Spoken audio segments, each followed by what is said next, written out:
Ano? Wala akong asawa. Nobyo nga'y wala ako asawa pa kaya? Paano naman nangyari yon, Mom? Gulat na gulat at nanlalamig na sigaw ni Emily sa kanyang ina sa kabilang linya nang sabihin ito na si Emily ay may asawa na at ito ay si James. Emily, he's James. Asawa mo siya. Saka na namin ipapaliwanag sa'yo kapag nakapagbakasyon ka na. It's a long story at hindi mo kaagad mauunawaan. Isa pa, mas gusto kong kaharap natin ng daddy mo kapag nagpaliwanag ako. Mahinahon naman na sabi ng kanyang ina. Inaasahan niya na ang reaksyong ito ni Emily. You're confusing me, Mom. Pasahero lang namin siya tapos asawa ko na pala. Tapos bulag pa. Kung ano man ang kwento sa likod ng malaking joke na to, make sure na may valid reasons kayo na nangyayaring lahat ng to. Yes, Iha, kaya huwag ka magpaka-stress, okay? Ang mahalaga ay mabait yang si James, anak. He's a good man. Kaya kilalanin mo muna siya. Pagpapagaan ng loob na sagot naman ng kanyang ina. Sino nga ba si James? Bakit hindi alam ni Emily na may asawa na siya? At ano nga bang dahilan ng kanyang mga magulang kung bakit nila inilihim yon kay Emily? Kung bago ka pa lang sa channel na ito, Ate Jane TV, huwag kalimutang pindutin ang notification bell and subscribe button. Sana po hindi naman malaking abala sa inyo ang pagpindot ng subscribe button dahil ang kapalit po nito ay ang pagsuporta para makapag-produce ng mga libreng stories sa mga channels ni Ate Jane. Maraming salamat!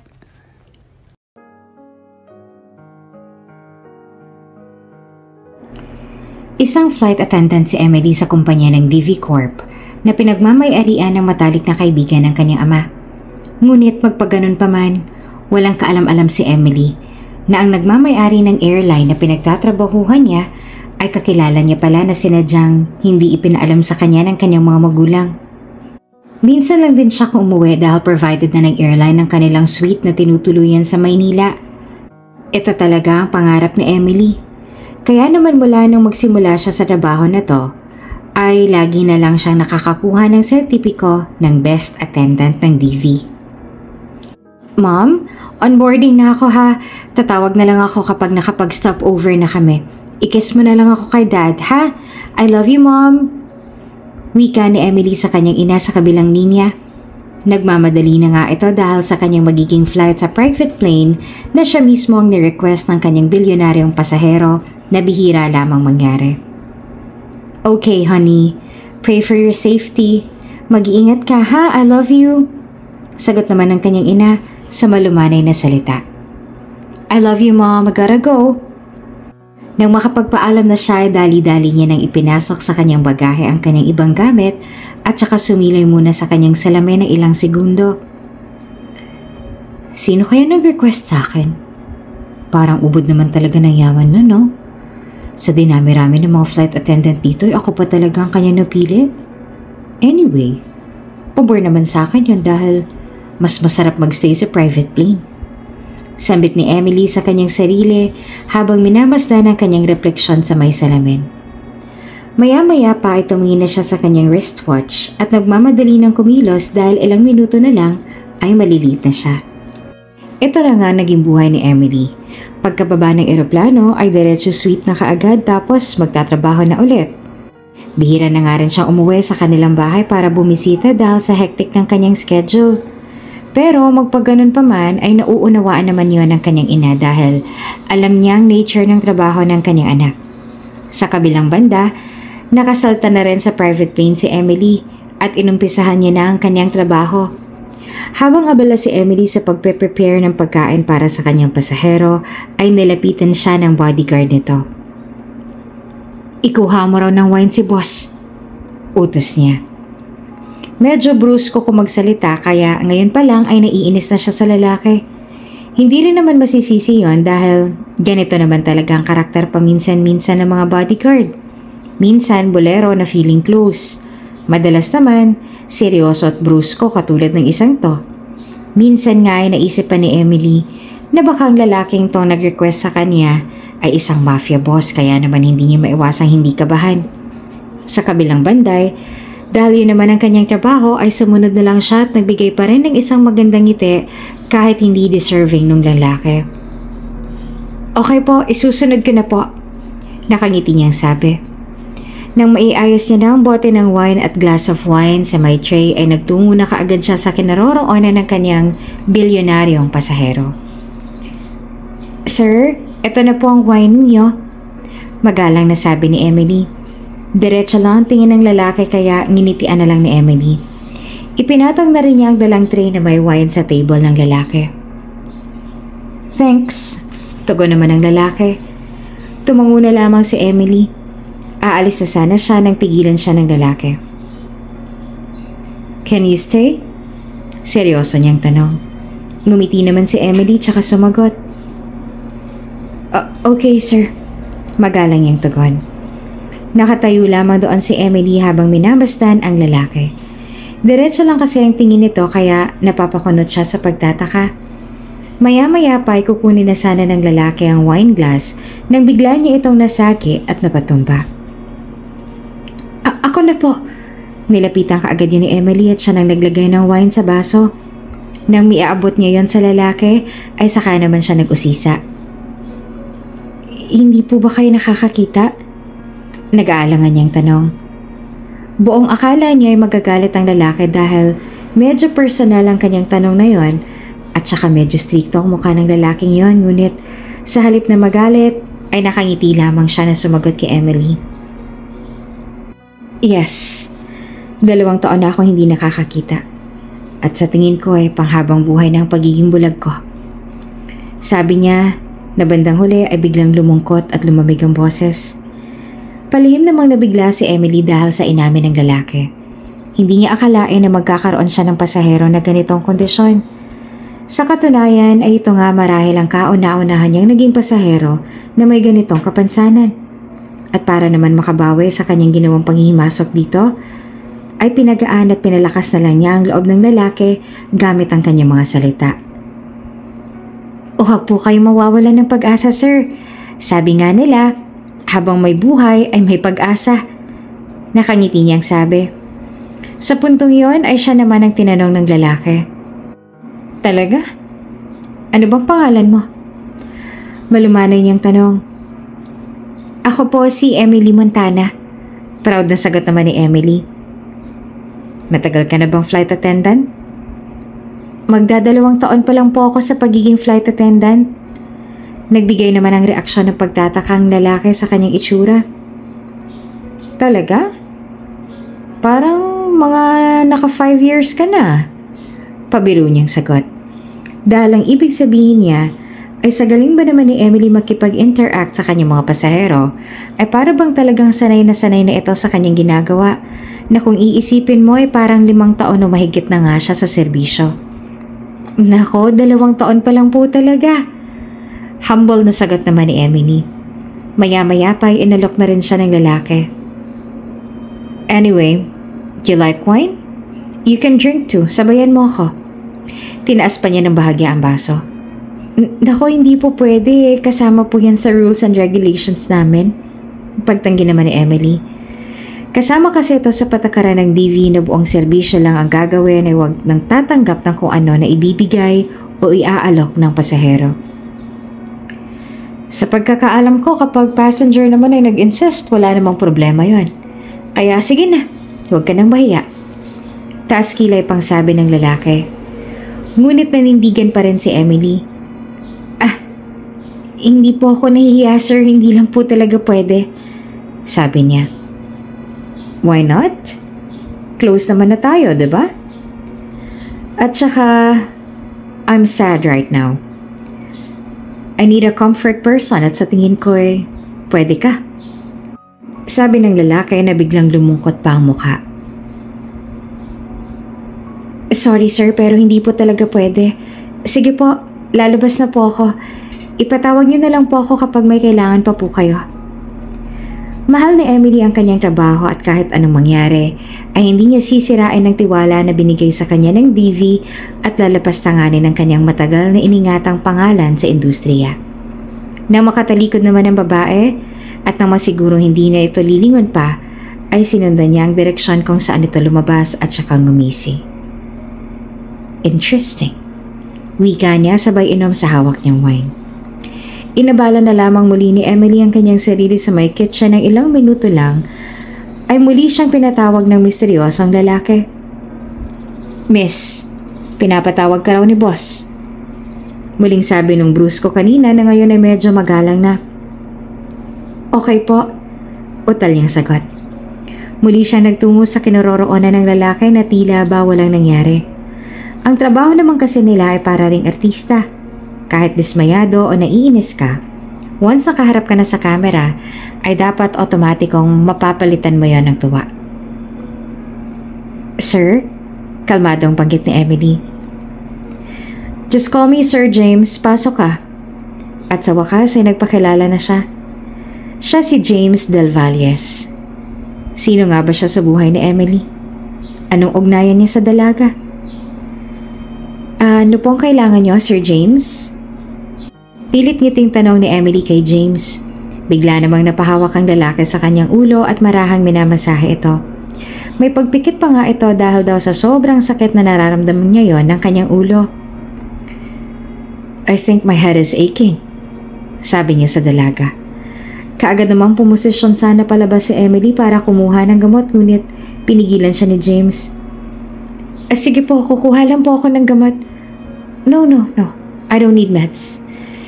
I think what I need right now is a massage. Wika niya.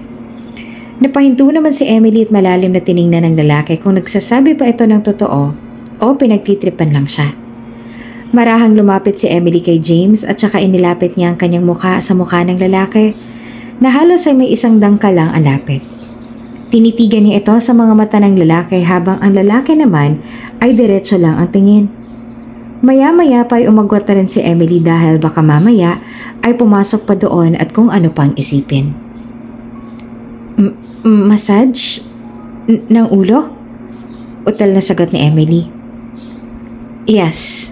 Please, can you do it for me? Ang sakit talaga eh. Sabi naman ng lalaki na nakangiwit pang mukha dahil raw sa sobrang sakit. Bumuntong hininga naman si Emily tsaka sumagot.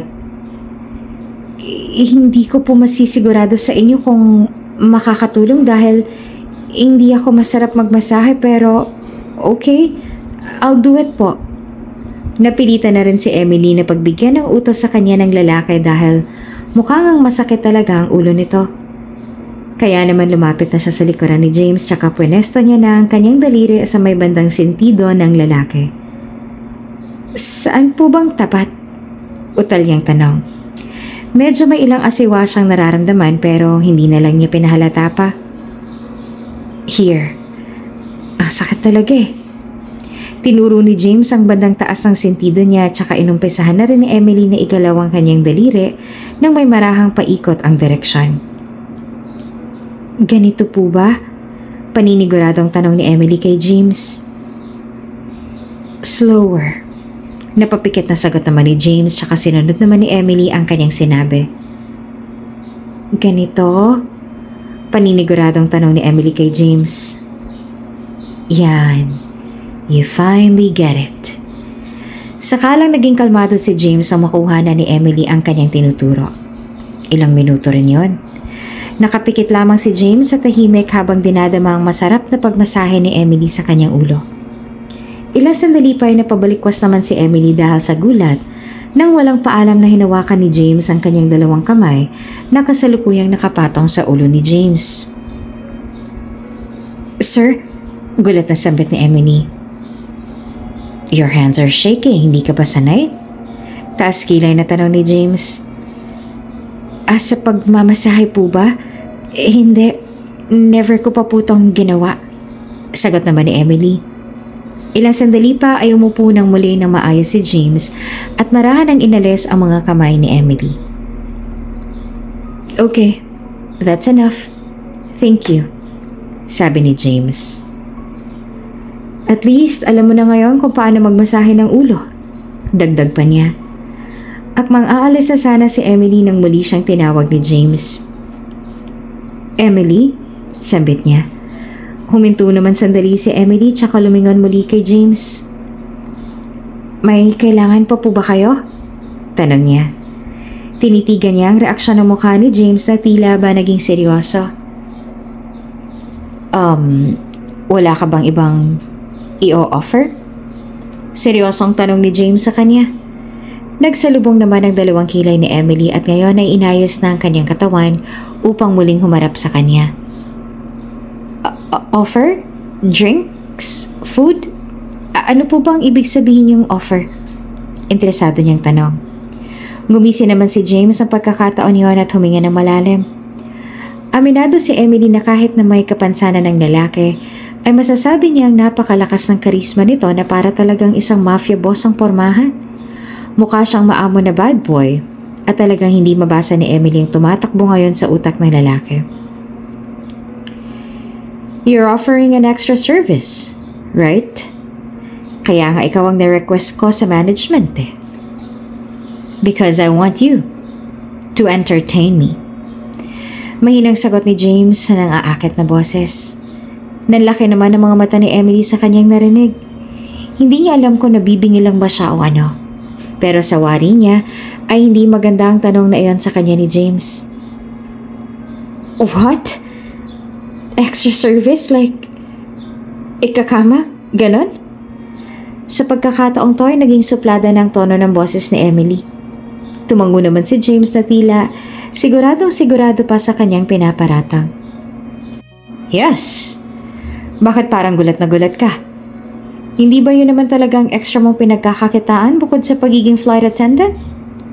Siguradong tanong naman ni James sa kanya. Sa oras na yon ay tuluyan ang nagpantig ang tenga ni Emily.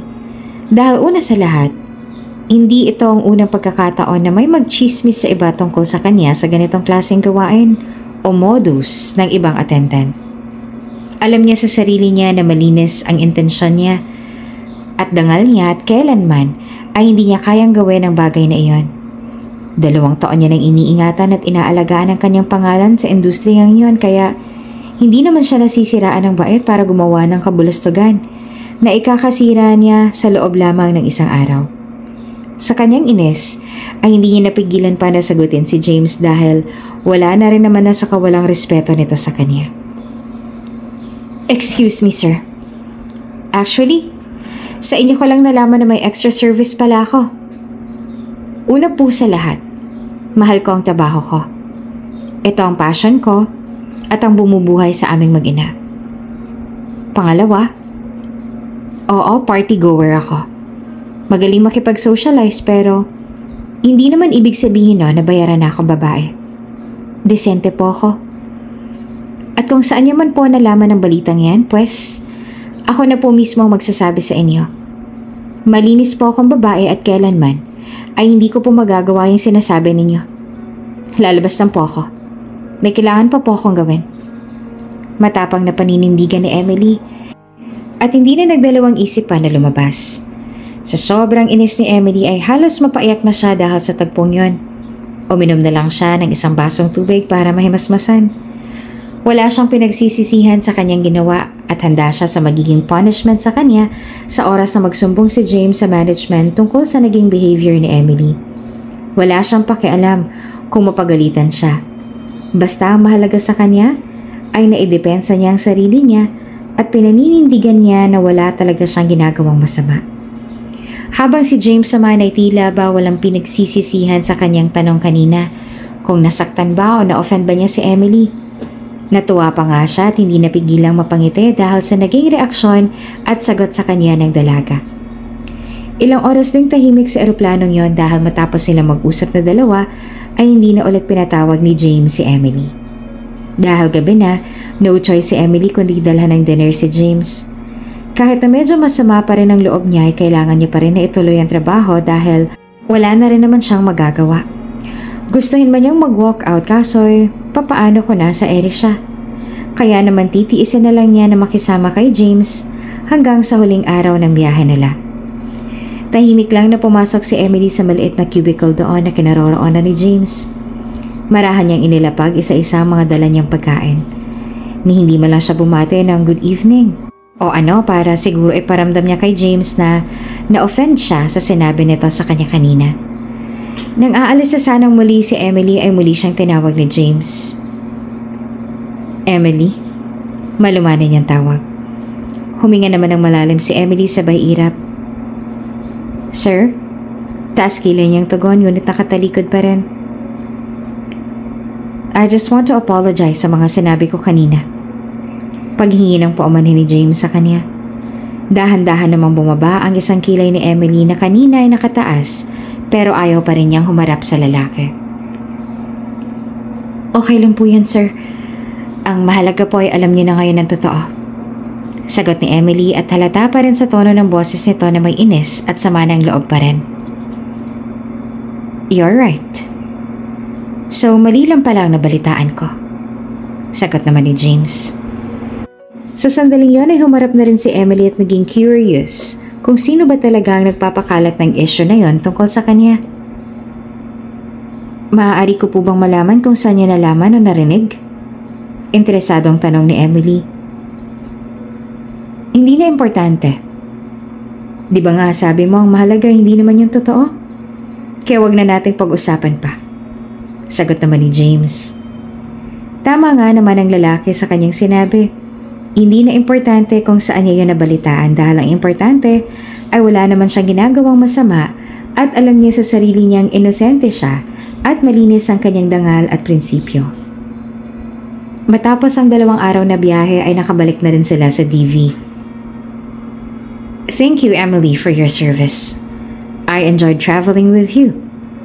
Nakangiting sabi ni James kay Emily. Sumagot naman kaagad si Emily na nakangiti rin. You're welcome, Sir James. I also had fun. Thank you for choosing me. Ingat po kayo. Sagot niya. Nauna nang tumalikod si James at sumakay na sa kanyang mamahaling sasakyan habang sinusundan naman ni Emily ng tingin ng papalayo ng sasakyan ay hindi naman mapigilan ni Emily na mapangiti. Sa 2 araw na yon ay para bang napakadami nang nangyari. Para bang sa kanila lang umikot ang biyaheng yon. Ngayon nga ay parang mas naging interesado pa si Emily sa lalaking yon. Para bang gusto niya na itong makilala pa. Kung sino ba talaga ang James Del Valles na yon na kanyang nakilala. Samantala, matapos naman ang flight na yon ay muli nang bumalik ng kanyang hotel si Emily. Pagkapasok niya doon ay bumungad kaagad sa kanya si Liberty, ang kanyang kaibigan. Emily, so how's your flight? Grabe sosyalan yung naging passenger mo Paniwalang sabi ng kanyang kaibigan na si Liberty.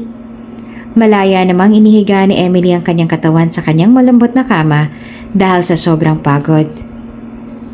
Yeah, and I'm so tired, Liberty. Gusto ko muna magpahinga. Jet lag is real. Anas naman ni Emily habang nakapikit. Posturang-postura na nga itong si Liberty na para bang may balak talagang puntahan at si Emily lamang ang kanyang hinihintay. Ano ka ba? Hindi ka pwedeng magpahinga. Magbabar kami ni Gaston at nasabi ko nang sasama ka. Dapat noong 1 araw pa nga kasi sabi ko nga'y wala ka kaya nireschedule na lang namin. Kaya wag ka nang tumanggi, okay? Doon ka na magpahinga. Mag-shower ka na. Sa pilitang hinila ni Liberty ang kamay ni Emily patayo. Kahit na tamad si Emily ay wala talagang panama sa kanyang aking kakulitan ng kanyang kaibigan na ito. Isabay, parang hinahanap din naman ang kanyang sikmurang alak para makapag-unwind na rin. Ay, may magagawa pa ba ako sa kakulitan mo?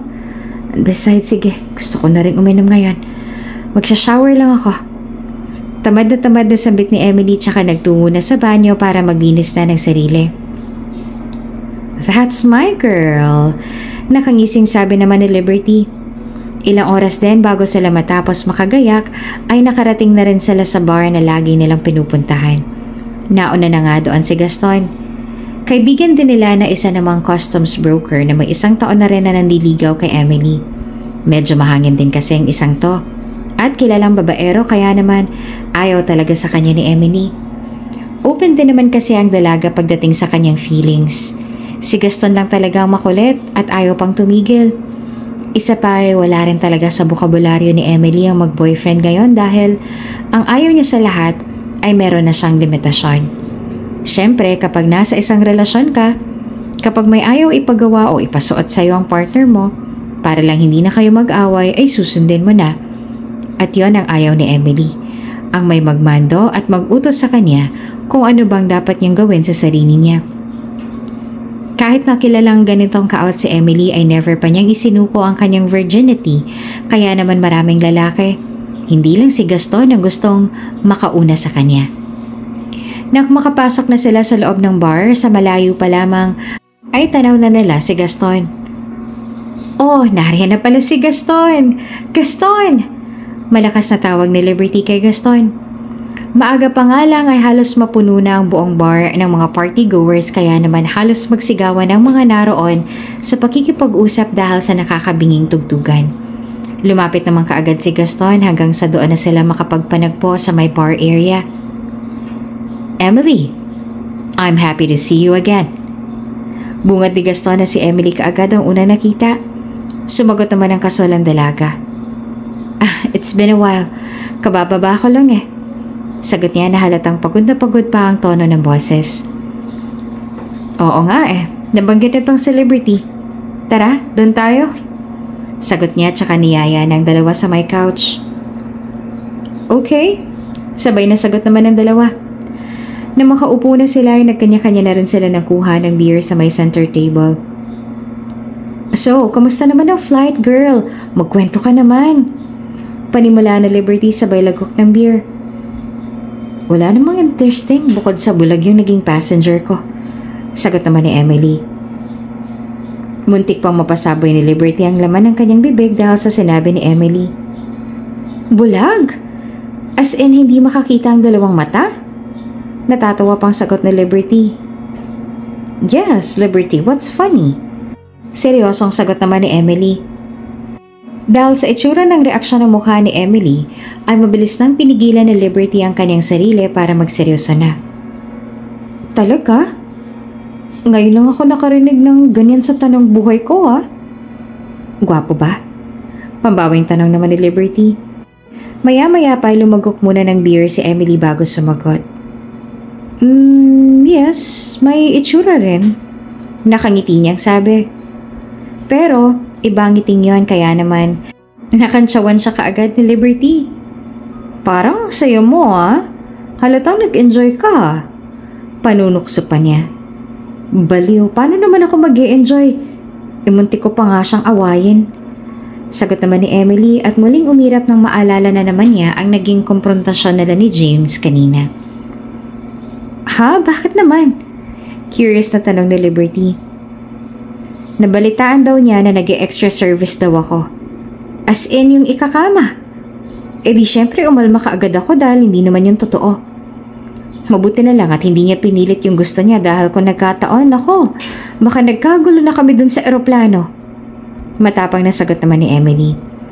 Namilog naman ang bibig ni Liberty at nalaki pa ang mga mata dahil sa sinabi niya ni Emily na nag-extra service daw siya. Wala akong masabi. Sino naman kaya masamang tabas ng dila na yun na magpapakalat na ganong klaseng fake news? Palibhasa, ikaw ang top attendant sa DV kaya maraming naiinggit sa'yo. Yun nga lang, naapektuhan talaga ang trabaho mo dahil sa issue na yun. Hindi ba hindi yun ang unang beses na may nangyari yan? Tanong ni Liberty. Hindi nga lamang ito ang pagkakataon na may issue na ganito si Emily pero tinatawanan na lang niya ang mga naninira sa kanya. True, pero wala na akong pakialam doon. Ang mahalaga ay mabait at maginaopa rin si Sir James. Sagot naman ni Emily at muli itong napangiti. Maya-maya pa ay sumali na rin sa usapan si Gaston at saka tumikim ito. Parang nakakaramdam ako ng selos Aniya sabay tingin kay Emily. Umirap naman ang babae. At dahil paulit-ulit na rin naman ito na sinasabi at pinapaalala sa kanya ni Emily, ay sa panibagong pagkakataon ay muli niya itong sasabihin kay Gaston. Pwede ba Gaston? Ayoko nang paulit-ulitin pa, okay? Ilang beses na nating napag-usapan yung tungkol sa feelings ko sa'yo. Friendzone lang talaga. Prangkahan niyang sabi. Napalingon naman sa kanya si Liberty sabay malakas na tinapik ang kaibigan sa balikat nito. Grabe! Kailangan talaga prangkahan? Hindi ka malang pumili ng lugar. Baliw ka talaga, Emily. Iiling-iling pa siyang sabi. Nasaktan si Gaston pero sanay na rin kasi siya sa kaprangkahan ni Emily kaya naman ano man ang marinig niya ay hindi na lamang ganoong sineseryoso at dinidibdib. Hindi rin naman kasi niya masisisi ang babae dahil maging siya ay aminado na minsan na talaga siyang playboy kaya naman gano'n na lang ang impact sa kanya ni Emily. Dahil para kay Emily, once a playboy, always a playboy. Period. That's okay. Sanay na ako dyan kay Emily. Sa ngayon, kung gusto mong tumigil ako, titigil ako. Pero hindi ako magsasawa hanggang sa maging tayo na. Sabi pa ni Gaston kaya napatawa ng malakas si Emily sabay sabing, "In your dreams." At dahil baka mauwi pa sa kung saan ang kanilang usapan at asaran, ay sumabat na rin si Liberty at pinigilan ng dalawa. Nako, tama na nga yan. Hindi tayo pumunta rito para sa ganyang kadramahan, ano? Tara na sa center stage at kanina pa tayo hinihila papalapit doon, no? Malakas na sabi ni Liberty na sayaw na habang winawagayway pa ang kanyang hawak na bote ng beer. Wala ako sa mood magsayaw. Tinatamad na wika naman ni Emily. Anong wala sa mood? Tara na, huwag ka na maarte dyan. Sabi naman ni Liberty sabay hilang sa kamay ni Emily. Ang kulit! Sabi ni Emily. Feel na feel pa ni Emily ang kanyang suot na fitted dress habang umiindak sa tugtog. Bakat na bakat ang ganda ng hubog at kurba ng kanyang katawan na kinahuhumalingan naman ng lahat. Maging ang kanyang kaibigan na si Liberty, kulang na lang ang magwala na sa dance floor na tinutumbasan naman ng ibang naroon kaya hindi naman mapigilan ng lahat na magsigawan. Sa kanilang pagsasayaw ay bigla namang may lumapit kay Emily na isang maskuladong lalaki. Akala ni Emily na sagi lang siya ngunit nang mapansin niya ay nasa gilid lang niya ito na nakatingin sa kanya habang nagsasayaw at namumungay pa ang mga mata. Mas nilapit pa nga niya ang kanyang katawan dahilan na magkadikit na ang kanilang mga braso. "Get your hands off me!" Bulyaw ni Emily sa lalaki. Nagsalubong na nga ang kanyang dalawang kilay dahil hindi niya gusto ang inaasta ng lalaki. At alam niya na ang galawan na ito. Mga galawang Hokage, sabi nga nila. Kahit malakas ang pagkakasabi na yun ni Emily sa lalaki, wala pa rin makakarinig nun dahil bukod sa lakas ng tugtugan ay may kanya-kanya na rin silang mundo doon. Sa kabilang banda, sa halip na dumistansya ng lalaki ay mas lumapit pa ito kay Emily na para bang nang-aasar pa talaga. "Ano bang pangalan mo? Kanina pa ako naglalaway sa iyo eh. Magkano ka ba?" Diretsong tanong ng lalaki. Nakakadalawang bote ng beer pa lang si Emily kaya alam niya sa sarili niya na hindi pa siya lasing. Nanlaki naman ang kanyang mga mata at muling nagpanting ang kanyang tenga. Sa isip niya gano'n na ba talaga siya kamukhang bayarang babae para mapagkamala na naman siya sa loob lamang ng isang araw? At dahil ayaw dumistansya ng lalaki kaya si Emily na lamang dumistansya. "Bastos! Anong palagay mo sa akin? Mga damit sa bangketa na for sale?" Bulalas niya. Habang sina Liberty at Gaston naman ay wala pa ring malay sa nangyayari dahil sa pagsasayaw. Nagbigay naman ng nakakalokong ngisi ang lalaking yon na bigla na lamang lumitaw na parang isang kabote. Kaya ka nga nandito para maghanap ng lalaki, diba? Arte-arte mo, bibigay ka rin naman. Sabi niya na lalong ikinagalit ni Emily. Nag-aapoy na nga ang kanyang mga mata na nakatingin sa lalaking yon. Nang ibubuka na ni Emily ang kanyang bibig ay sakto namang tumigil ang music kaya lahat ay napatigil at napatingin sa kanilang dalawa hanggang sila nang maging sentro ng atraksyon. "Aba, bastos to ah! Hoy, lalaking manyak na feeling gwapo. Hindi ba pwedeng kaya lang ako nandito para magsaya? At isa pa, kung tototohanin ko lang din naman yung pinaparatang mo sa akin. Sorry, pero hindi kita type. Ang pangit-pangit mo at halatang walang pera. Kaya umalis ka na dyan. Bastos!"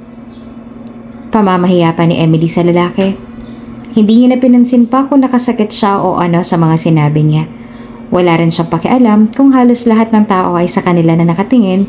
Basta ang mahalaga ay naparating niya sa lalaking ito na hindi siya ganong klaseng babae. Sa mga puntong yon ay nakailam na rin ang mga bouncer kaya nilapitan na sila ng mga ito. Wala namang kareaksyon ng lalaki at nakangisi na para bang nang aasar talaga. Ano nangyayari dito? Matapang na tanong ng bouncer sa dalawa.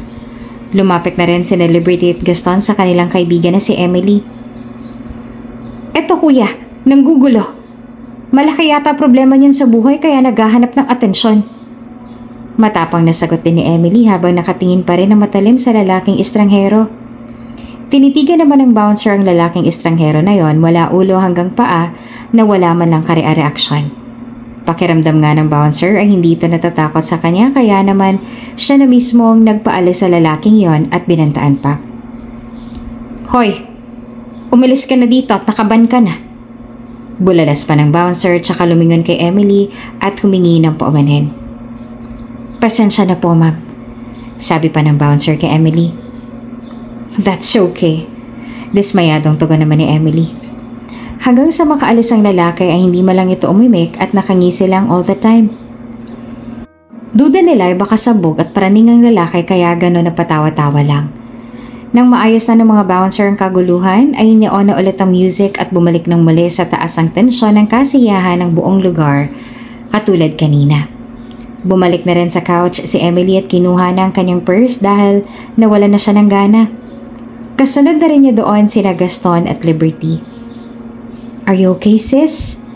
Nag-aalalang tanong naman ni Liberty sa kaibigan. Bumuntong hininga naman si Emily. Yeah, I think I should go. Konti na lang kasi natitira kong pasensya na baon ko. Mahirap na kapag sumagat. And please, Liberty, huwag mo na akong pigilan dahil gusto ko nang pahinga, okay? Masungit na sagot naman ni Emily kay Liberty. Okay, kaya mo pa bang mag-drive? Ipapahatid na lang kita kay Gaston? Tanong niya sa kaibigan. No need, hindi pa naman ako laseng. Makakapagbilang pa ako ng tupa. Sige, I gotta go. Sagot niya at mabilis nang tumalikod upang umalis. Okay sis, ingat ka. Message me kapag nasa unit ka na ha? Pahabol pa ni Liberty. Okay, sagot naman ni Emily at tuluyan ang lumabas ng bar. Kota na ngayong araw si Emily sa mga bastos at mga paratang sa kanya. At saka halos lahat ng lalaki na nakikilala niya ngayon ay para bang ang weirdo ng mga kinikilos. Hindi niya alam kung sinasadya ba ito o nagkakataon lang talaga. Pero magpaganon pa man, talagang bad trip na siya ngayon at pinagsisisihan na sumama pa kay Liberty. E di sana ay mahimbing na siyang natutulog ngayon. Dahil puno na ang parking doon sa bar ay doon ay pinark ni Emily ang kanyang sasakyan sa may parke. Habang binabaybay niya yon ay panay pa rin ang pagmamaktol niya sa sarili. Nakakainis talagang araw na to, oh. Worst day ever. Lahat na lang ba sila ganun ang tingin sa akin? Oo, alam ko maganda ako pero hello, hindi naman ako prosty. Kakagigil. Pagmamaktol ni Emily sa kanyang sarili. Samantala, wala namang kamalay-malay si James na nasa likod niya na si Emily kaya naman sa pagtalikod niya ay napabalikwas siya sa gulat kaya nalaglag ang phone niya. Nanlaki naman ang mga mata ni James at sinubukang lumuhod pa para kunin ang kanyang cellphone. Oh, sorry. Wait, ako nang kukuha. Mabilis na paghingi ng paumanin ni Emily tsaka dinampot niya ng nahulog na phone.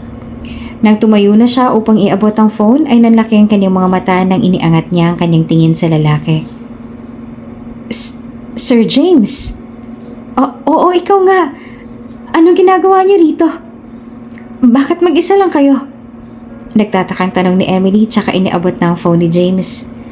Diretso pa rin ang tingin ni James at tsaka sumagot. Who are you? Tanong niya.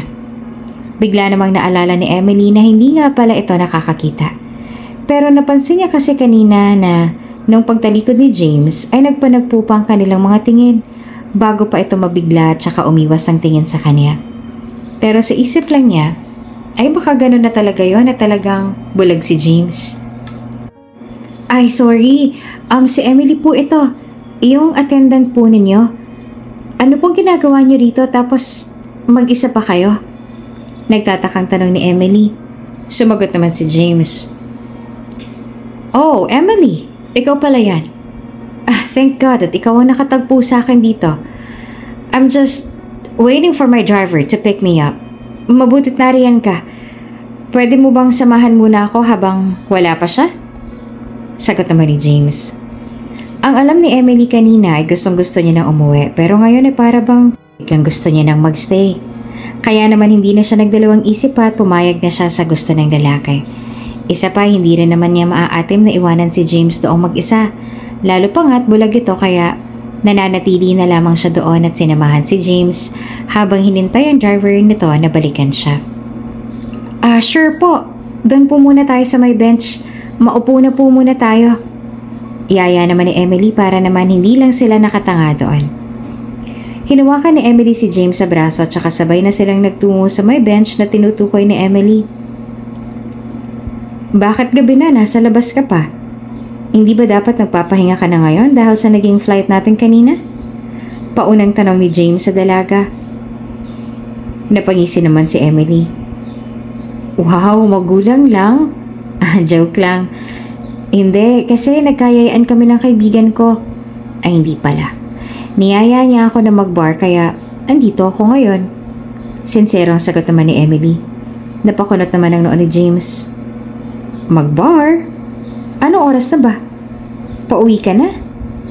Parang medyo maaga pa kung galing ka sa bar.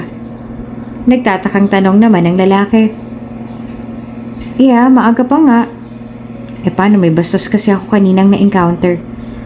Kaya nawala na ako ng gana kaya umalis na rin ako. Sagot ni Emily sa dismayado mukha.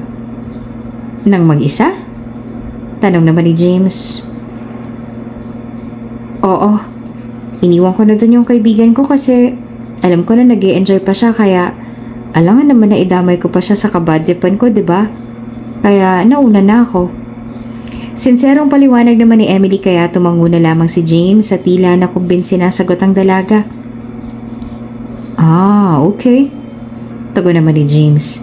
Binaling naman ni Emily ang tanong kay James, total ay yun naman talaga ang gustong itanong ng dalaga kanina pa. Kayo? Bakit gabing-gabi na nariyan pa kayo sa labas? Saan kayo galing yan? Usisa ni Emily. Actually may minute lang ako na friend dyan sa may Thai restaurant. Nakasakay na ako ng sasakyan nagpababa lang ako dahil natigilan si James sa kanyang sinasabi para mag-isip ng idudugtong niyang dahilan.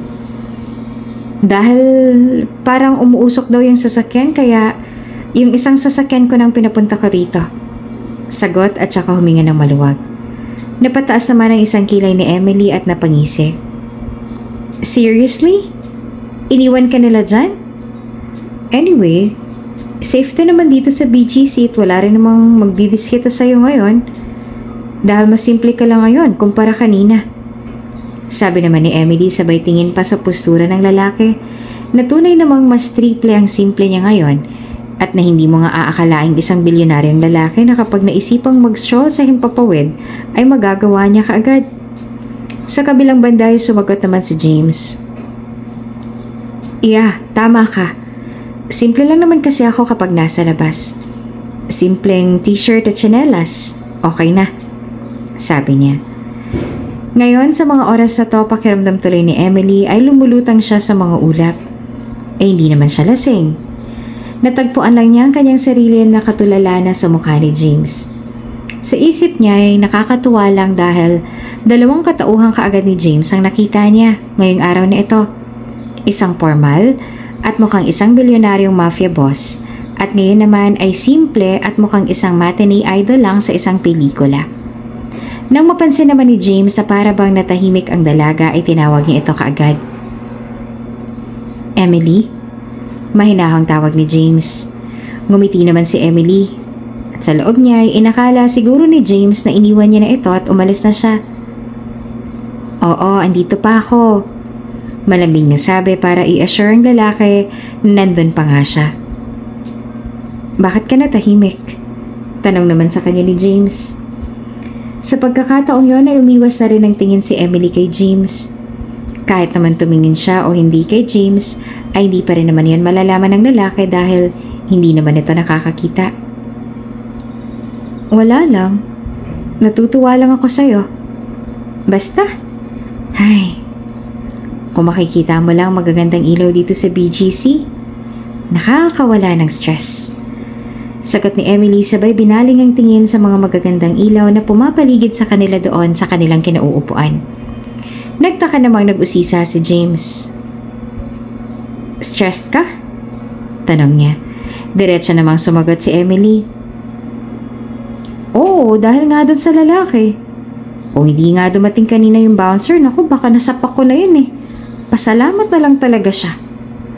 Pagmamalaki pa ng babae kaya napatawa naman si James kaya lalo namang napatingin sa kanya si Emily. Wow, ang tapang mo pala ha? Paghanga ni James sa dalaga. Hindi naman. Ang tapang ko ay lumalabas lang sa deserve kong pakitaan ng tapang kaya kung mabait ka sa akin, syempre, yung mabait na Emily yung makikita mo. Pagmamayabang pa ni Emily, bigla namang tumikim si James. Sa pagtikim niyang yon ay bigla namang na-realize ni Emily ang kanyang sinabi. Aham, tikim naman ni James. Napakagat naman si Emily sa kanyang pang-ibabang labi nang maisip niya ang kanyang sinabi. Ay, sorry. Hindi pala makikita. Mararamdaman. Tatawa-tawang sabi ni Emily. Numiti naman si James at sumagot. That's okay, sagot niya. Ilang segundo rin silang tumahimik na magsimula na magtanong si Emily. Matagal pa ba yung driver mo? Gusto mo ihatid na kita? Alok niya. Okay lang ba sa'yo? Baka kasi talagang malaking sira ng sasakyan eh. Tanong naman ni James. Tila nabuhaya naman si Emily. Oo naman. I-waze na lang natin yung location mo. Sabi pa niya at kaagad na rin pumayag si James. Okay, ikaw ang bahala, sabi niya. Hindi na nga rin nahintay pa ni James ang susundo sa kanya. Kaya naman nagpahatid na siya kay Emily. Ibinigay na lang niya ang kanyang address sa dalaga at mabilis naman nilang natuntun yun dahil sa Waze. Andito na tayo, nakangiting sabi ni Emily habang nakatingin sa labas ng kanyang sasakyan at minamasta ng malaking bahay na mukha ng palasyo sa laki na nasa kanilang harapan. Bigla itong namangha dahil ito na marahil ang bahay ni James. Ito lang naman kasi ang bahay na naroon at wala nang iba pa. Bahay mo na to? Namamanghang tanong naman ni Emily. Mas lalo siyang namangha at lalo niyang napatunayang kay James nga ang bahay na yon nang biglang may kinuha ito sa bulsa ng kanyang short at nang pinindot ay biglang bumukas ang malaking kahoy na gate at doon nga napagtanto ni Emily na bahay nga iyon ni James. Nang maipasok na nilang sasakyan ay bumaba na rin sila. Nakatayo na sila ngayon sa harap ng malaking pintuan ng bahay ni James. Pasok ka muna sa loob. Nagkakape ka ba? Alok ni James kay Emily at kaagad namang sumagot ang dalaga. Oo, minsan. Alam mo na nakakataba ang caffeine. Sagot naman ni Emily. Hindi yan, hindi pampataba ang kape ko. Tara. Pamimilit naman ni James at para mawala na rin ang alkohol ni Emily sa katawan ay pinagbigyan na rin niya ang binata. Okay. Mapilit ka eh. Pabirong sabi pa ni Emily at sabay na silang pumasok sa loob. Ang ganda ng bahay mo. Ikaw lang nakatira dito? Usisa ni Emily. Oo, pamana sa akin ng mga magulang ko. Sagot naman ni James at saka mag-isa nang nagtungo sa may bar area. Naupo naman si Emily sa may high chair na naroon. Patay na sila? Diretso niyang tanong. Sumagot naman kaagad si James. Hindi pa. Nasa Amerika sila. Palibas ay solong anak lang ako kaya naipasa na sa akin pangalan ng aming mga ari-arian. Sagot naman ng binata. Wow, sosyal. Yayamanin ka talaga, no? Wika naman ni Emily. Hindi naman, sakto lang. Umirap naman si Emily sa sagot na yon ng binata. Huwag ka na ngang pa-humble, hindi bagay. Anyway, hindi ka ba nalulungkot kasi mag-isa ka lang? Tapos bulag ka pa. Uy, wag mong mamasamain yun ah. Prangka lang talaga ako. At saka tunay naman, diba? Prangkang tanong naman ni Emily na medyo nag-aalangan pa. Okay lang yon. Ano ka ba?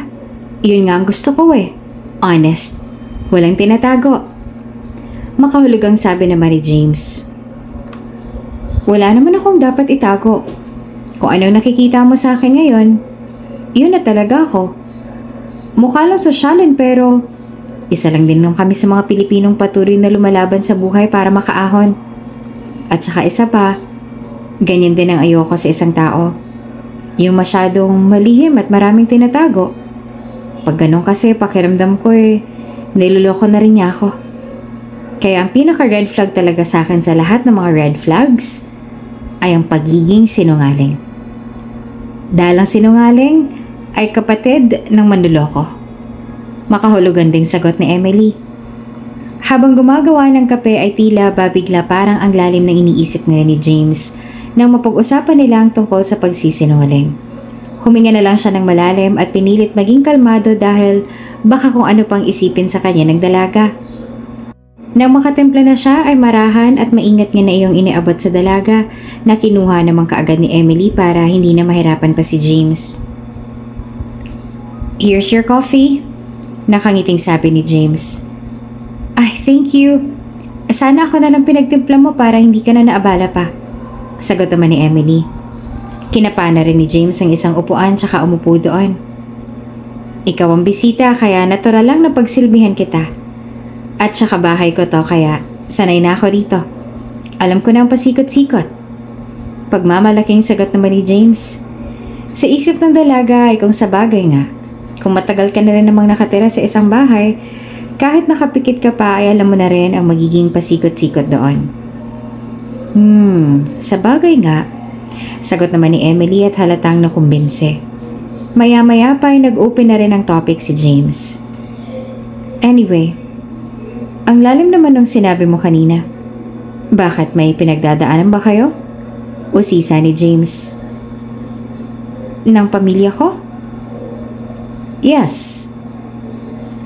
Sa mga oras na yon, dahil wala namang dapat pang itago si Emily, ay lakas loob na siyang nag-open up kay James. Para bang ang bilis nitong nakuha ang kanyang tiwala kahit na isang araw pa lang naman silang nagkakakilala. Para bang ang gaan-gaan kaagad ng loob nito sa lalaki kahit pa noong una silang nakita ay inis na inis pa siya dito. Hinayaan na lamang nga ni Emily ang pakiramdam na yon at aminado siya ngayon niya lang yon naramdaman sa isang lalaki.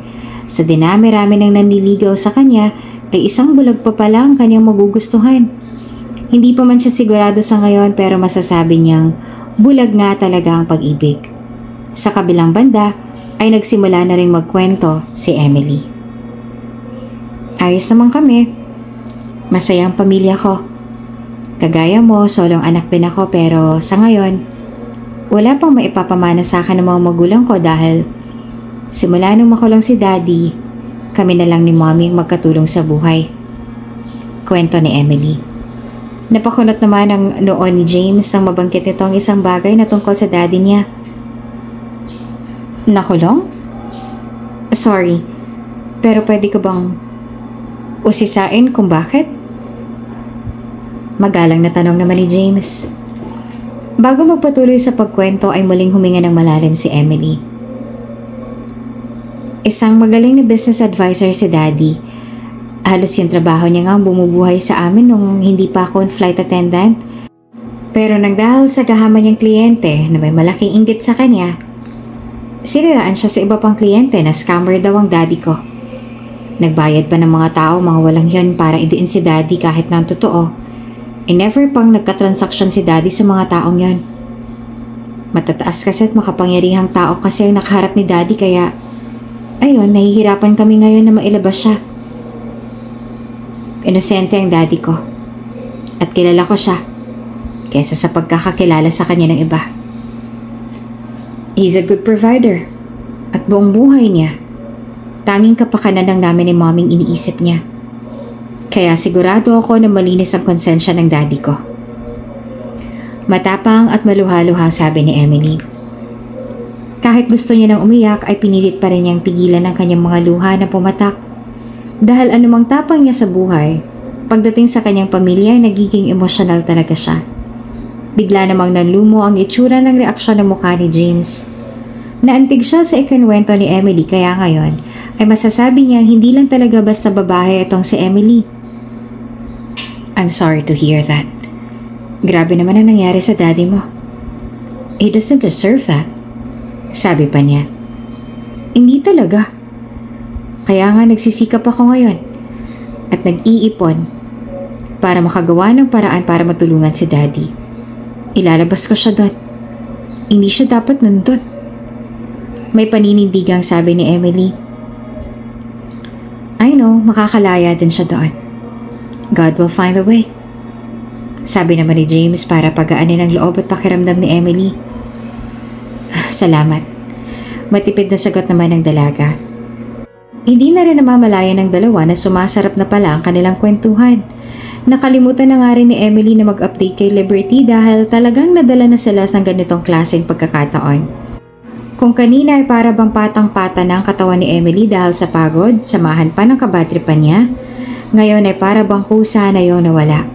Bigla siyang na-relax at nakanap ng pahinga. Nang mapatingin na si Emily sa kanyang wristwatch, ay sinaid niya na munang ubusin ang coffee na itinimpla sa kanya ni James at nagpaalam na rin siya. Sige, mukhang lumalalim na yung gabi. Mauna na ako. Sabi ni Emily tsaka tumayo na mula sa kanyang kinauupuan. Sigurado ka? Tanong naman ni James. Yes, baka nag-aalala na rin sa akin yung kaibigan ko eh. Lobat pa din naman ako kaya mauuna na ako. Sabi naman ni Emily. Nang makahakbang na palabas si Emily ay tatayo pa sana si James para sana ihatid siya. Okay, sige, wait, ihahatid kita sa labas. Sabi ni James. Mabilis naman niyong tinanggihan ng dalaga. No need, kaya ko ng sarili ko. Thank you. Diyan ka na lang at magpahinga. Sige, aalis na ako. Nakangiti niyang sagot. Okay, mag-iingat ka. Paalam naman ni James. Thank you, salamat nga pala sa pakape. Sige, aalis na talaga ako. Nakangiting pahabol pa ni Emily kaya napangiti rin si James. At iyon na naman ang ngiting ngayon ang kahinaan ngayon ni Emily. Hindi na siya tumitig pa doon dahil baka lalong umagahin na siya doon kaya nagdiretso na siya palabas ng bahay. Okay, mag-iingat ka, pahabol pang sabi ni James. Nang makaalis na si Emily at masigurado ni James na wala na talaga ito, ay saka lumabas na ang kanyang mommy na muntik na ring makita kanina. Is she gone? Tanong ng kanyang ina tsaka nilapitan na ang kanyang anak. Nilingon naman siya ni James tsaka sumagot. Yes, mom, sagot ni James. Nakatingin pa rin sa may labas ang pintuan kung saan lumabas si Emily. Iho anak, kailan mo sasabihin sa kanyang totoo? Tanong naman sa kanya ng kanyang ina tsaka nilingon siya ng kanyang anak. Not now, mom. Pero parang nagugustuhan ko na rin siya. Pag-amin niya. She's nice. Sabi ko naman sa'yo, di ba? Ayaw mo lang maniwala. Sagot naman ng kanyang mommy. Mahirap paniwalaan kapag hindi mo pa nakikita o nararanasan. Pero ngayong alam ko na. I can finally say that. Tama ka. She's different from those rumors. Rumors. Ito nga ang dahilan kung bakit alangan noon ang tingin noon ni James kay Emily. Dahil sa mga sabi-sabi na masama raw itong babae na pumapatol kung kani-kanino.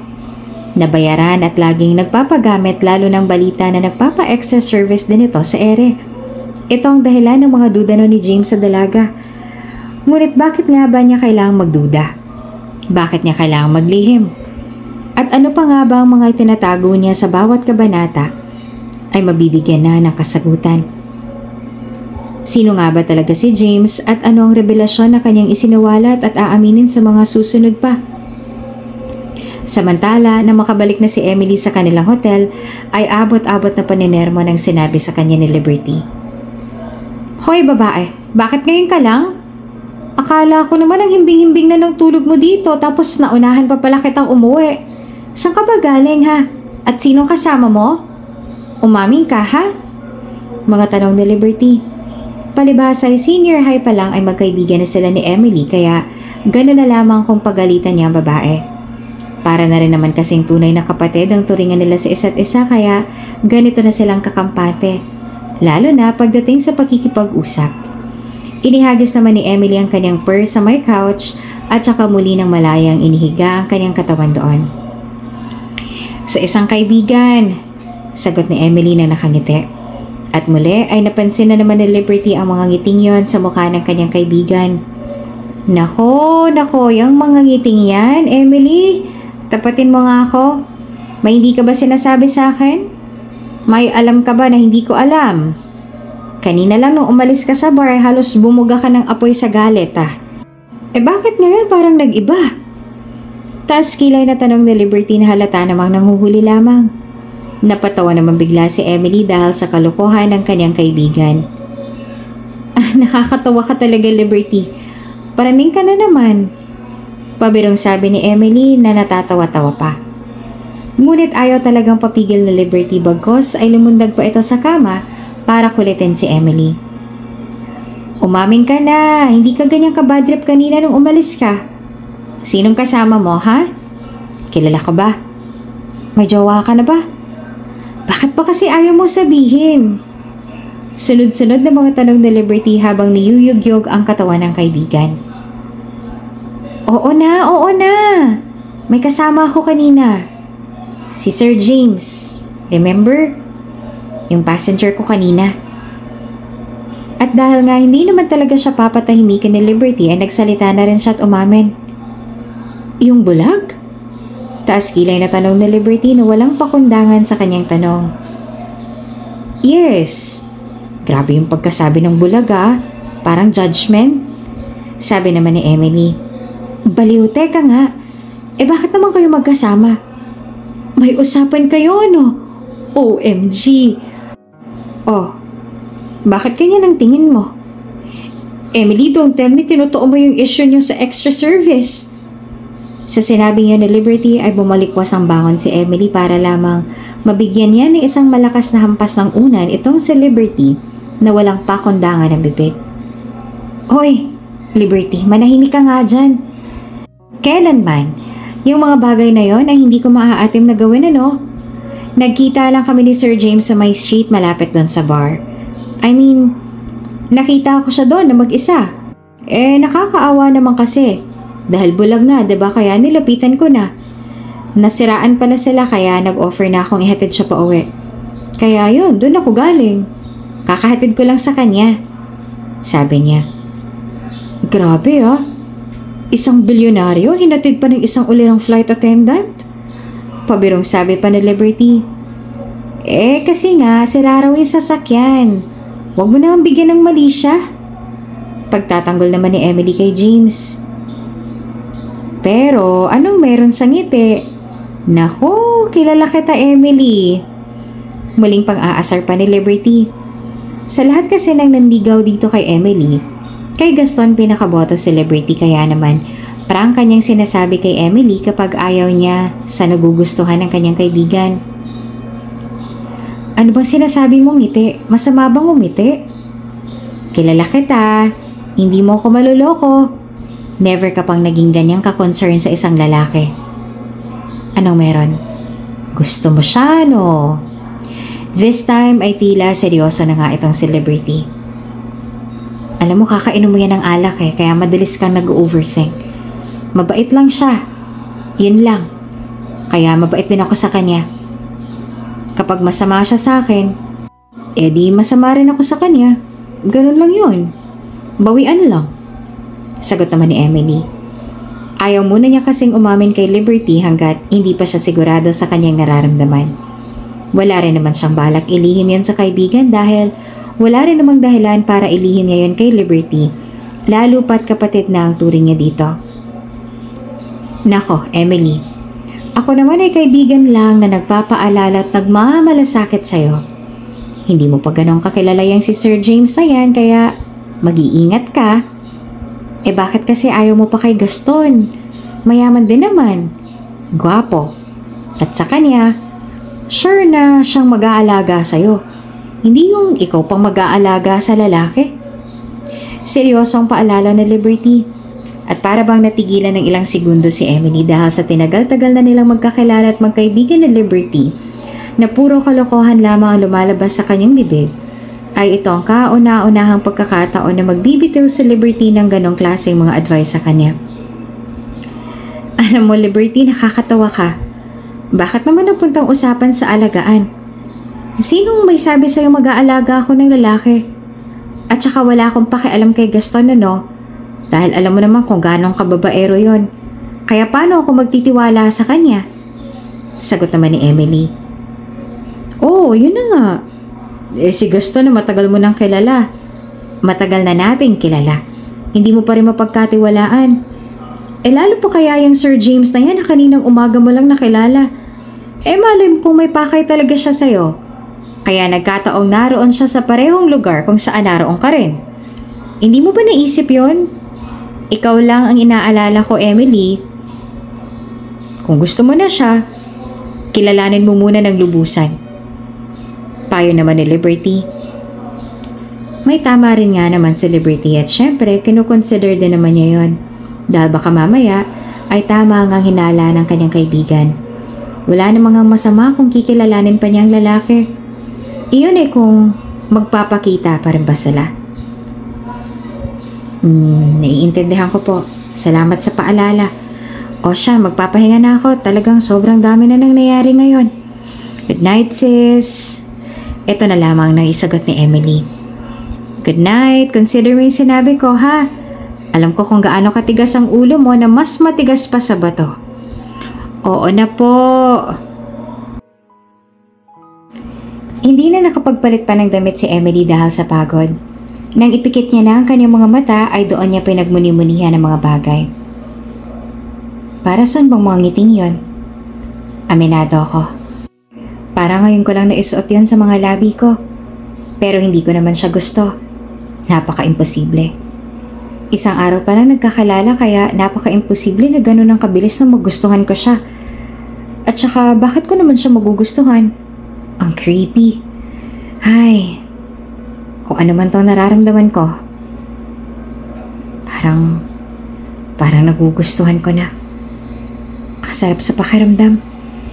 Sambit ni Emily sa kanyang isip hanggang sa tuluyan na nga siya nakatulog. Nang sumunod na araw dahil wala namang trabaho ngayon si Emily ay naisipan niya sanang mag-mall at mag-shopping.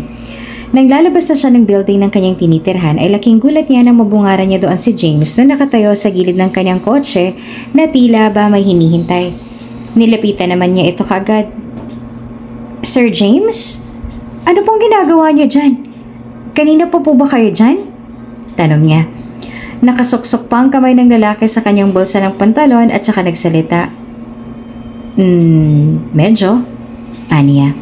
Nagtaka naman si Emily kung bakit nga naroon si James. Nga pala, paano niyo na lamang dito ako nakatira? Tanong ni Emily. Maya-maya pa ay binunot na ni James sa loob ng kanyang bulsa at saka inabot kay Emily. Is this your ID? Tanong niya habang nakalahad ang kanyang kamay sa harap ng dalaga.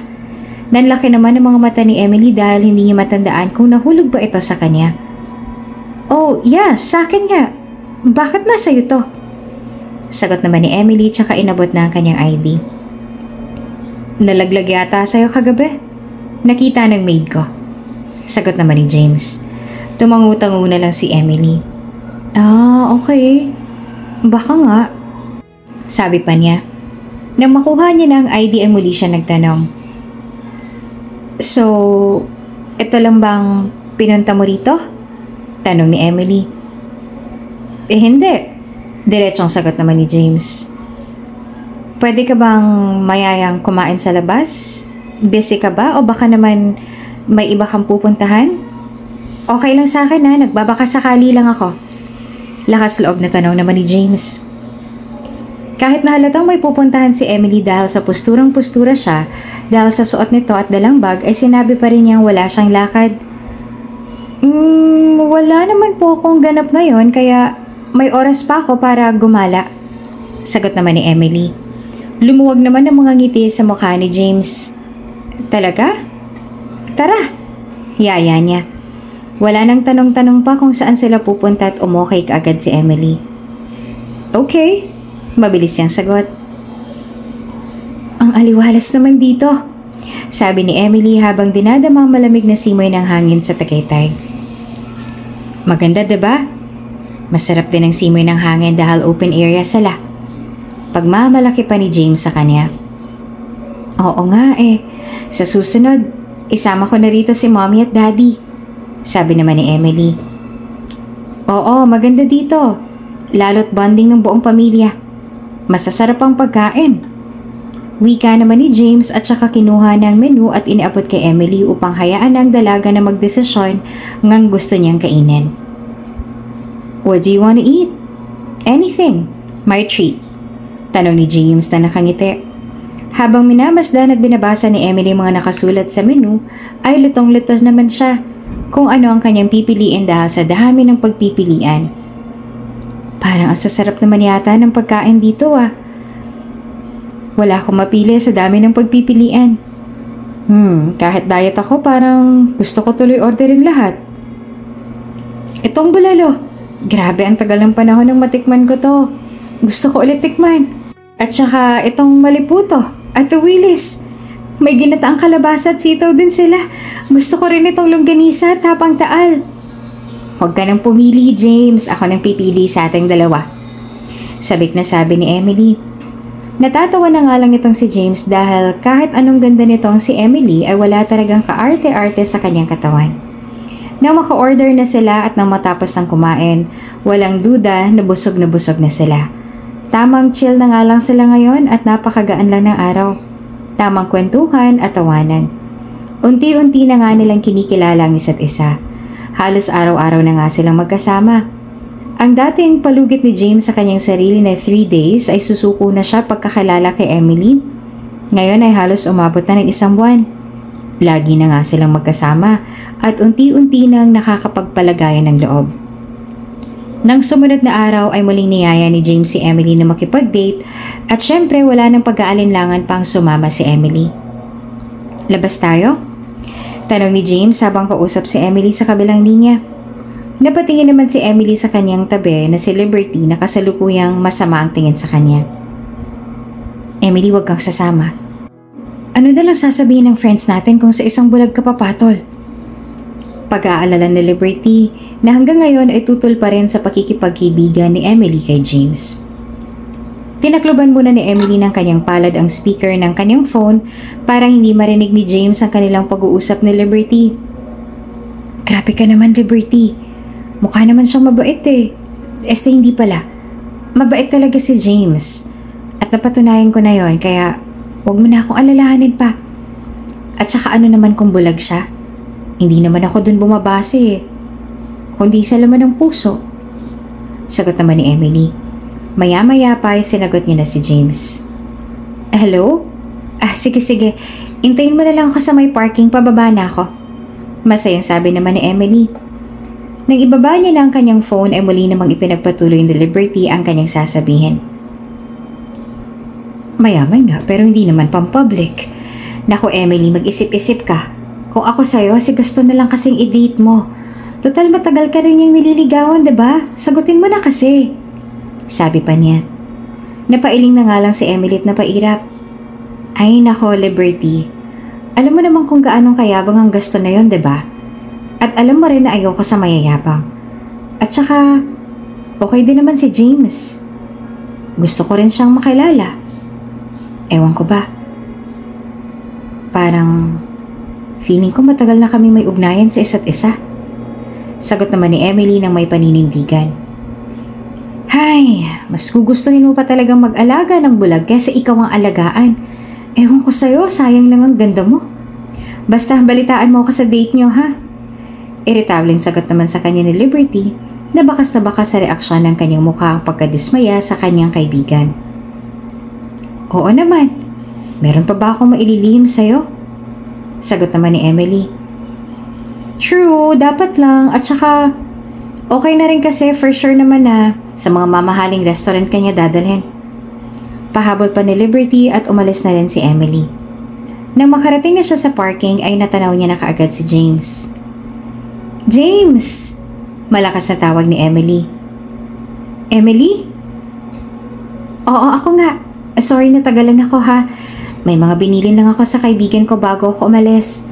Nainip ka ba? Tanong ni Emily. No, I'm good. Tara na? Tanong naman ni James. Okay, sige. Masaya sabi ni Emily at tuluyan na rin silang umalis. Ilang oras din ang kanilang naging biyahe nang makarating na sila sa kanilang destinasyon. Arten Island? Sabit ni Emily na patanong. Yes. Sabi nila maganda raw dito. Nakaka-relax. Nakarating ka na ba dito o ngayon lang? Tanong naman ni James sa kanya. Hindi pa, pero nakikita ko na siya sa social media. Maganda nga sa loob niyan, pero bigla naman nag-alangan si Emily sa kanyang sasabihin. Pero ano? Kunot na ang tanong naman ni James. I don't want to offend you, pero I don't think ma-enjoy mo yung mga makikita ko. Kasi as far as I know, hindi mo ma-appreciate yung mga 3D effects kung hindi mo makikita. Nag-aalala lang sabi naman ni Emily kay James. At saka bigla namang lumungkot ang kanyang mukha. Nginitian naman siya ni James. I know that Arden Island is best for sightseeing at wala ko nun. Ang mahalaga naman kasi sa akin ay yung makasama ko yung pinakamahalaga sa lahat. And that's you. Kapag nagre-react ka, ibig sabihin, nagandahan ka, namangha ka. At kontento na ako doon. Yung kahit hindi ko nakikita pero alam ko naman at ramdam ko na nag-enjoy ka. Mas mahalaga pa rin sa akin ang feeling sa lahat ng senses. Nakangiting sabi ni James. Sa pagkakataong yon ay tila ba tuluyan ang nahulog si Emily, na talagang kakaiba ang lalaking ito sa lahat ng kanyang nakilala at nakasalumuha. Kung noon ay nag-aalinlangan pa siya at wala pang kasiguraduhan sa kanyang damdamin, ngayon ay masasabi niyang, eto na talaga. Alam niya na at sigurado na siyang nagugustuhan niya na si James. James? Mahina niyang sambit. Ilang sandali pa ay nagaya na rin si James sa loob. So, tara na. Yaya niya. Bago pumasok ay tinignan muna niya si James sa mukha nito. Wait. Mahalaga? Mahalaga na ako sa kanya? Tama bang narinig ko? Ibig sabihin pa nun ay nagugustuhan niya na ako? Hindi ko alam. Hindi masagot ng kaibuturan ng aking isip. Pero ang tanging nananaig lang sa akin ngayon ay ang kanyang mga salitang sinabi na para bang gusto niyang panghawakan ko. At iyon nga gusto kong mangyari. Sambit ni Emily sa kanyang isip habang nakatingin sa binata. Sa kabilang banda ay kinuha na rin ni Emily ang kamay ni James na kanina pang nakalahad sa kanyang harapan. Okay, let's go! Wika niya na nakangiti at nagtungo na nga sila sa loob ng Arden Island. Sa entrance pa lang ay manghang-mangha na talaga si Emily sa kanyang nakikita na sa isip niya ay sayang dahil hindi iyon nakikita ni James. Napaka-magical ng buong lugar na para bang nasa iba kang dimension. Madilim lang doon para mas ma-appreciate ng mga naroon ng mga glow-in-the-dark 3D animation. Wow, ang ganda! May ganitong kagandang lugar pala dito sa Maynila. Palibhasa ay trabaho-bahay lang ako at minsan bar kaya hindi ko nakikita ang iba. Sana nakikita mo rin to, James. Nakaka-relax pagmasdan. Alika, doon tayo. Namamanghang sabi naman ni Emily. Nang makakita pa ng mas magagandang spot ay hinila ni Emily ang kamay ni James patungo doon. Sa may center part ng Arden Island kung saan may malakas na tugtugan na nakaayon sa 3D animation na lumalabas sa malalaking pader ng gusaling yon. Doon naman sa part na yon ay maliwanag at maaaring tambayan ng mga naroon habang pinapanood ang mga 3D animation.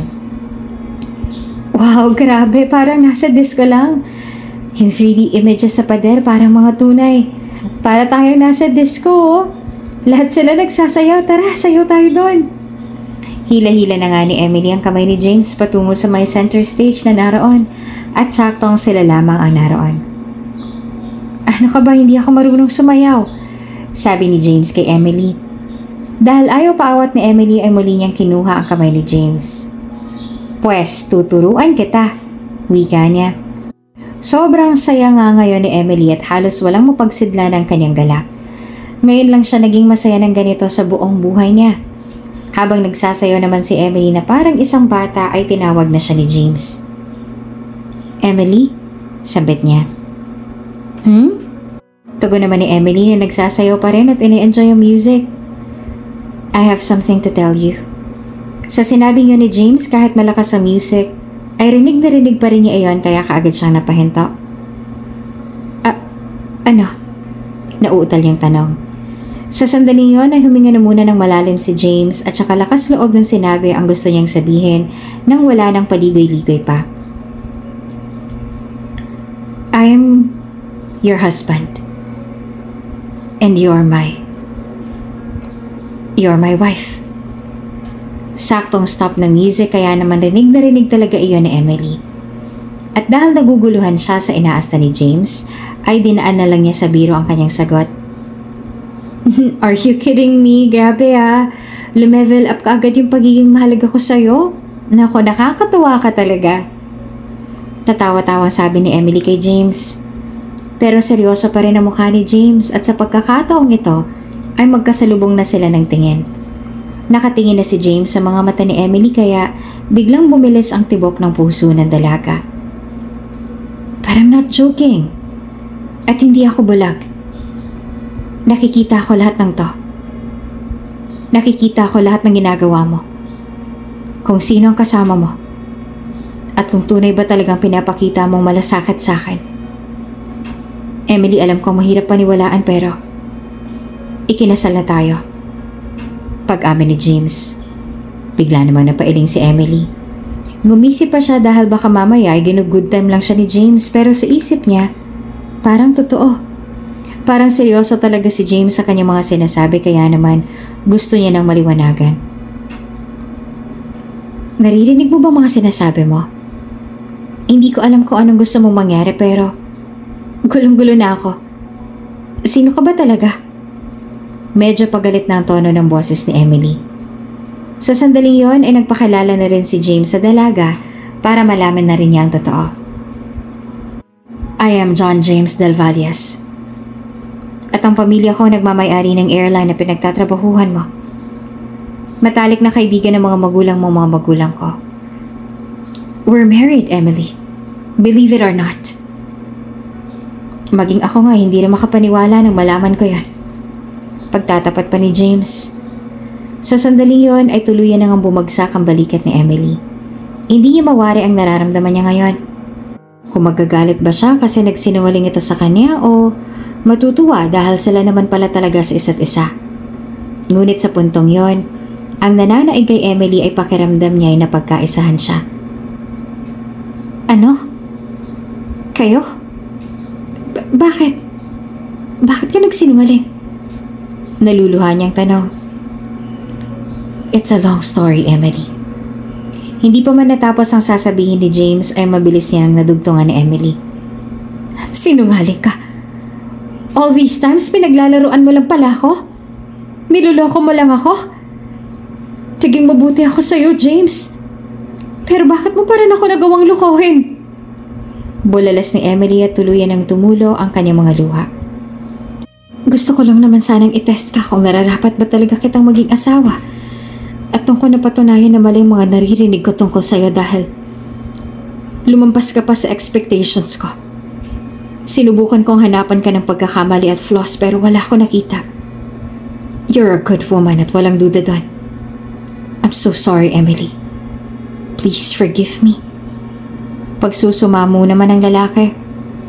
Hindi rin naman kasi niya masisisi si James kung bakit niya nagawa yan dahil sa mga kumakalat na mga chismis tungkol sa kanya na nagsisirculate sa buong DV Airlines kaya naman nagawa niya ang pagpapanggap na ito.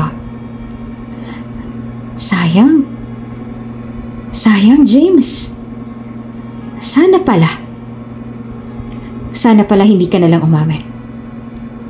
Dahil nakalimutan kong sabihin sa'yo, ang pinakaayaw ko sa lahat ay sinungaling at manluloko. Mariing sabi ni Emily tsaka tumakbo na papalabas ng lugar na iyon. Sinubukan pa siyang habulin ni James ngunit hindi na siya naabutan pa ng babae. Teka lang, Emily! Emily! Sigaw ni James hanggang sa tuluyan na nga maglaho si Emily. Sobrang sakit nga noon para kay Emily kaya naman umuwi muna siya sa kanila. Gusto rin kasi niyang marinig ang mga paliwanag ng mga magulang dahil talagang gulong-gulo na siya ngayon. Lumipas ang ilang linggo ay hindi pa rin nagpaparamdam si Emily kay James. May times na pinupuntahan siya ng lalaki sa kanila, ngunit nakiusap na si Emily sa kanyang ina na ayaw muna niyang makita at makausap si James. Emily, I'm sorry. I'm sorry kung hindi namin sinabing totoo. I'm sorry kung naglihim kami sa'yo. Paghingi ng paumanhin ng kanyang ina sa kanya. Mom, I want you to be honest with me. Naloko na ako't kota na, Mom, kaya please tell me the truth. Am I really married? Totoo ba talaga yon? At paano nangyari yon? Bakit hindi ko alam? Naguguluhang tanong ni Emily sa kanyang ina.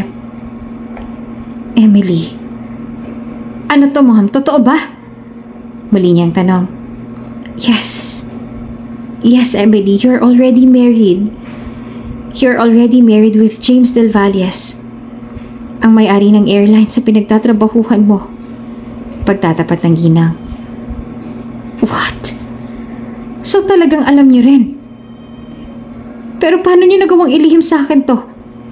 Bakit hindi ko alam? Umiiyak na tanong ni Emily.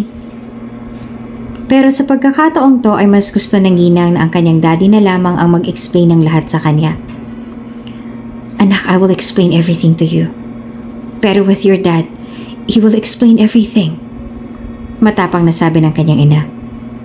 Ora mismo nga nung araw na yon ay nagtungo na sila ng kulungan upang bisitahin ang kanilang padre de pamilya at para malaman na rin ni Emily ang totoo. Diana? Emily? Bungad ng kanyang daddy. Doon na sinimulan ng ginang ang kanilang tunay na pakay. Honey, biglaan kaming napadalaw dahil kailangan ni Emily ng anak natin ng eksplanasyon tungkol sa naging kasal nila ni James. Sabi ni Ginang Diana. Nagtaka naman ang kanyang daddy. Ngayon lang ba niya nalaman? Tanong niya. Ipinaliwanag naman ni Ginang Diana ang lahat sa kanyang asawa. Nakiusap sa akin si James na huwag ko daw munang ipaalam to test her kung anong klaseng babae ang anak natin. We cannot blame him dahil may pagka-stubborn din naman tong si Emily kaya pumayag na ako. Hiniling niya na siya nang magsasabi ng totoo sa kanya sa oras na dumating na ang tamang panahon. At siguro ay ito na nga yung pagkakataon na yon kaya Rocky, it's our turn to explain everything to her. Sa pagkakataong yon ay sinimula na rin ng kanyang daddy ang paliwanag. Emily anak, makinig ka. Ayokong isipin mo na pinagtutulakan ka namin na gawin ang pagpapakasal dahil maging si James ay hindi ito alam. Biktima lang din siya. Matalik kaming magkaibigan ng mga magulang ni James. Isa ako magaling na business advisor at mentor. Bata pa lang kami ay giliw na sa iyong mga Del Valles. Lalo na't magkaedad lang kayo ni James. One time naisipan ng mga Del Valles na magnegosyo. At yun nga ay magtayo ng isang paliparan. At yun ang DV Airline. Yan ngayon ang pinagtatrabahuhan mo. Hindi nila makakamit ang lahat na to kung hindi dahil sa tulong ko. Ako naghanap ng mga investors na mag-i-invest sa negosyo nila hanggang sa naging matagumpay nga ito. Yung nangyari sa akin, labas sila doon. Ginawa nilang lahat para matulungan akong ilabas dito dahil alam nilang inosente ako ngunit mahigpit ang pagkakadiin sa akin ng aking naging kliyente na isa sa pinakamataas na opisyales sa bansa kaya hanggang ngayon ay nandito pa rin ako. At walang kasiguraduhan ang aking pananatili dito. Kaya sa isip ko, paano kayo? Pati negosyo natin, tinitira nila. Bigla ako natakot para sa future at safety ninyo. Paano ko hindi na ako makalabas? Paano na kayo? Baka mapariwara pang buhay niyo. Naaawa rin ako sa mommy mo kaya naman ang dalawin ako rito ng mga Del Valles. Kinausap nila ako. At ang tanging naisip nilang paraan para makabawi naman ang tulong sa akin na ipakasal kayo ng kanilang uniko iho na si James. Ito ang naisip nilang paraan para maging secure kayo ng mommy mo kung dadating man na hindi ko na kayo maprotektahang dalawa. Mahal na mahal ko kayo ng mommy mo, Emily. Wala akong ibang hinangad kundi ang kabutihan at kaligtasan ninyong dalawa. Kaya naman dahil hindi naman kayo papayag sa kasal ay sinagawa namin yun ng palihim. Patawarin mo ako, anak. Pero ito lang naiisip kong paraan para maprotektahan ang future niyong dalawa ng mommy mo. Tama ang daddy mo, Emily. This is the only way na masecure ka namin. Dahil hindi rin naman habang buhay ay kasama mo ako. Lalo pat wala pang kasiguraduhan ng paglaya ng daddy mo. Dito na nga yata ako mamamatay eh. Sabi pa ng kanyang daddy. Sa paliwanag nilang yon ay waring naliwanagan nga si Emily. Iyon naman palang dahilan at walang anumang masamang intensyon. Mas naaawa pa siya ngayon sa sitwasyon ng kanyang pamilya kaya naman unti-unti na rin nawala ang galit sa puso niya, lalong-lalo na kay James na halos araw-araw siyang sinusuyo. No, Dad, don't say that. Hindi ka mamamatay. Walang mamamatay. At pinapangako ko sa'yo na makakalaya ka. Makukuha natin ang hustisya, Daddy. Inosente ka at papatunayan natin yon. Mariing pangako ni Emily. At sana'y ganyan din ang iniisip nila anak. Anyway, nag-meet na ba kayo ni James? Tanong naman ng kanyang ama. Huminga ng malalim si Emily tsaka sumagot. Yeah. Actually, mag 1 month na kami magkakalala. Nagpagka pa nga siyang bulag para raw mas makilala niya ako. Yung tunay na pagkatao ko. I admit nung hindi pa siya umaamin, gusto ko na siya. Kilala niyo naman ako. Maarte. Mahilig magbarkada. Maraming maniligaw at halos lahat sila ay talagang mga bad boys at babaero pero ganun pa man. Desente pa rin naman akong babae at hindi pumapatol kung kani-kanino. Nang makilala ko si James, doon sa private plane pa lang, nahook na ako kaagad sa kanya. Ang bait niya kasi. At hindi ko akalain na magkakagusto ko sa kanya. Ibang-iba siya sa mga lalaki na kilala at nakasalamuha ko. Hindi ko nga rin naiintindi ang sinasabi ng mga kaibigan ko na kesyo pipili pa raw na magugustuhan sa bulag pa, alagain pa. Pero wala eh. Yun na nga sigurong pagmamahal dahil wala ka nang pakialam sa sasabihin ng ibang tao. Ang mahalaga ay masaya ka na kasama mo yung taong tunay na nagpapasaya sa'yo. At simula noon, lagi na kaming magkasama. Mas lalo nang gumaan ang loob ko sa kanya. At mas nagugustuhan ko na siya. Kaya nang tinapat niya na ako at inamin ng totoo kung sino talaga siya, nasaktan ako kasi pakiramdam ko noon na pagkaisahan ako. Pero ngayon na alam ko ng totoo, nauunawaan ko na. Wala namang may kasalanan. Naging biktima lang din ng lahat ng katotohanan. Kaya ngayon, babalik ako. Babalik ako sa kanya. That's the spirit, anak. At alam kong gusto ko rin niya. At least sa ginawa niyong pagpapanggap kahit na papaano hindi niyo pinilit na magustuhan ng isa't isa para lamang sa kagustuhan namin. Kayo na mismong dalawang nakadiskubre ng feelings ninyo para sa isa't isa. Kaya sige anak, sige lang. Puntahan mo siya. Doon ay masayang nagyakapan ng mag-asawa dahil sa wakas ay naunawaan na din ito ang kanilang anak. Thanks, Dad. Thanks, Mom. I love you both. Pupuntahan ko na po ang asawa ko. Sabi ni Emily tsaka nagtungo na sa airline kung saan nag-o-office si James. Sagutin mong tawag ko, James. Wika niya sa kanyang sarili habang nagmamaneho. Nang makarating siya doon ay kaagad niyang hinanap si James. Hi, Miss. Nandito ba si James Del Valles? Tanong niya sa tauhan na naroon sa opisina. Tinuro naman ng babae ang kanyang hinahanap na ngayon ay nakatayo naman sa kanyang likuran. Nasa likod niyo siya, ma'am. Nakangiting sabi ng babae at mabilis nang ipinihit ni Emily ang kanyang katawan patalikod. Are you looking for me? Tanong ni James. James? James! Doon ay niyakap na siya ng mahigpit ni Emily. Nang kumalas na si Emily ay doon niya na sinabi kay James na alam niya na ang lahat. Alam ko na ang lahat, James. Nasabi na sa akin in a moment na ng totoo. I'm sorry kung nagalit ka agad ako. Hindi ko naman kasi alam eh. Masisisi mo ba ako? I'm sorry, James. Sabi ni Emily sabay tulo ng kanyang mga luha. Naniniwala ka ba na mahal kita? Tanong naman ni James. Naniniwala ako, James. Ramdam ko yon. Hindi lang sa salitang sinabi mo kundi alam talaga yun ng puso ko, James. Naniniwala ka rin ba na mahal kita? Tanong naman ni Emily. Of Of course, you love me, right?